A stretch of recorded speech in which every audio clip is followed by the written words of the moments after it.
College was such a powerful experience for me that I stayed in it for 22 years. Congrats on finishing your first lap around this college track. To celebrate, we're going to pull back some of the support and not prepare you for how to deal with the novelty wearing off. Welcome to your second year of college. I'm sorry if I didn't word that better, but I don't think I can. I made some decisions my sophomore year that cost me my academic scholarship.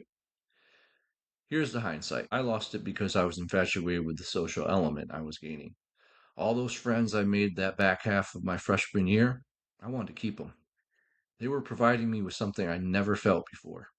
I belonged. I made the decision to go all in on the social aspects, sacrificing class attendance mainly. I was smart enough to figure out the main points of the gen eds, but clearly not enough to keep my scholarship.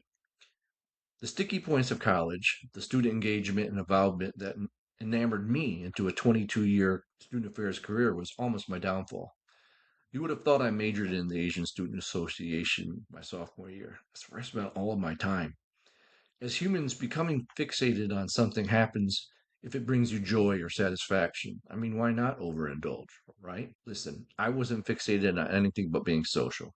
Yeah, some of it was culturally relevant, but most of it was just being social. I mean, how many times can you walk around the mall while cutting class? And how many times does the casino call you on Tuesday night at 10 p.m.? I'll never forget those moments. I'm smiling right now because they were amazing, but they almost cost me my enrollment. There's a saying, if I knew then what I know now, the confidence you are gaining is real and it feels great. You're coming into your own and you know it, kind of, sort of, maybe. Are you sure? The social confidence is value. Feeling that college is your home, generating that comfort, the idea that this booth in the dining hall is yours, that this area in the library is yours. I can't underscore enough the importance of social confidence, generating your sense of belonging and wanting to be there. I'm going to contradict myself a little bit, but you may try harder academically because of that social confidence. I mean, you want to be a student here. Find your coach in the booth. So I'm a football guy, and the way it works is this: there's a coach in the booth, usually the play caller, and there are coaches on the sidelines. They're all working in unison. That's what the headsets are for. One sees the forest in its entirety, and the other is amongst the trees. I had a few coaches. Amy was a super senior, so she kept all of us youngins on track. I also had a peer mentor via the support group that I was a part of. His name was Leonard. I had one my freshman year, but he wasn't as effective. Partly him, partly me. But Leonard was this big, bald, black dude from Detroit. And the thing about him is if he knew you, he knew you.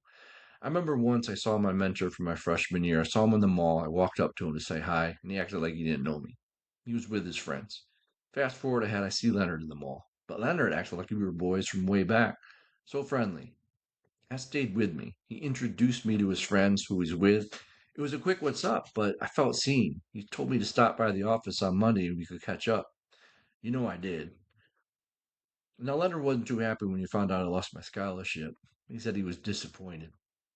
He was just a senior assigned to mentor me, maybe 15, 20 interactions in the entire academic year.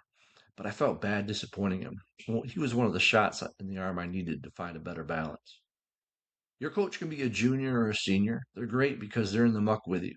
Another is a student affairs staff member. I'm going to talk about mine a bit later, but suffice to say, I became one of them for 22 years, so their impact on me was well beyond a coach in the booth. It's not a slump, it's a transition. Now, it's called the sophomore slump. In sports, if you have a great rookie year and then struggle, sophomore slump. In college, you have a solid first year, you make a few friends, join a club, you do well academically. There's a concern for a sophomore slump. You have this excitement. It went well that first year. You're hopeful. College isn't so bad. Dare say you might actually like it. Then, boom, you come back and it feels all right. The shine it's waned a little bit. The challenge of Gen Eds is, well, they're Gen Eds. They feel a little high school-esque. I hate biology, so my bio class is reminding me why. I was telling my own kids who are in college now, listen, the ugly reality of college classes is you'll have more duds than not. If you have 60 credits of Gen Eds, 20 classes total, you're only going to like maybe 4 or 5 of them. And it's probably going to be because of the professor. That lack of academic excitement is part of the sophomore slump. Most gen eds are taught by by adjunct faculty, hired to teach these lower level courses, and many are teaching at several schools. So institutional affinity and knowledge aren't their strengths. So that kind of ambiguity unfortunately wears off on young students. Your freshman year was rah, rah, rah, we love that you're here. So the sophomore slump is kind of a combination of school ambivalence and student nonchalance. Colleges are aware of this and they're actively trying to put together programs to help you engage and re-engage and generate a stronger connection. So look for programs from your Office of Student Life or your campus activities offices. They're going to be social based, but remember, you want to expand your friendship circle this year. Pick up associates, people that you connect with maybe on like one or two different dimensions.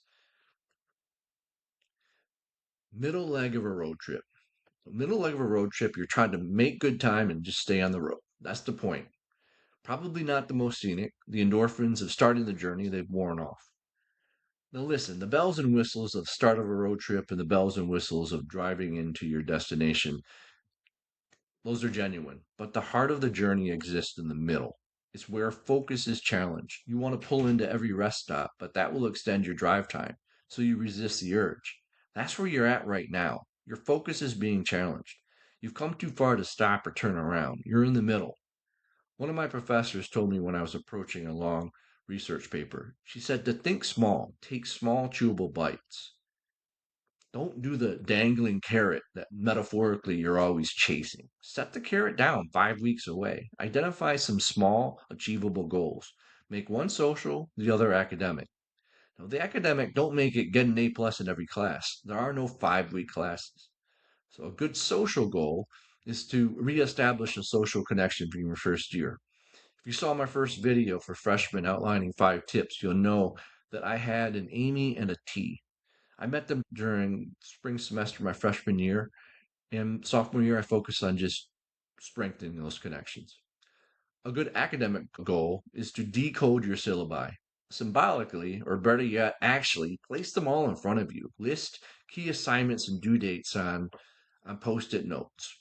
Eliminate any surprises. Radar what you have to do so you can begin allocating emotionally and intellectually to get them done. This type of mapping, believe it or not, it's invigorating. You're working against that sinking feeling. That's what this is, right? You want to be able to see it. To revisit the middle leg of the road trip analogy, I used to drive through Pennsylvania, and it's about 300 miles, 4.5 hours. I set markers, mile marker 100 by 90 minutes, 200 by 3 hours, complete it in 4.5 hours. Celebrate at that first exit in Ohio with a meal or a snack. The semester is 15 weeks long. You want to do this 3 times. That breaks down to 3 social goals and 3 academic goals per semester. And staircase these goals. Put some push into it. What is going to push you socially and academically? Your October accomplishments and your May accomplishments will be 25 weeks apart. That's 6 months. That's half a calendar year. Trust me, if you set markers intellectually and socially that push you, that's a successful sophomore year, and you will have beaten that slump. And like I stopped for a meal or a snack after finishing that beast of driving through Pennsylvania, reward yourself every 5 weeks when you complete your academic and your social goal. So this year is going to be a blast, but you have to get it, not let it. Nothing is wrong with you. The second year feels different because you're no longer adjusting to college. You're adjusting to yourself. So catch me next month with another sophomore tips video. I'm doing one every month through April, so I can be your coach in the booth. And hit me up in the comments with questions or suggestions. Hey, you got this. Now go and get it.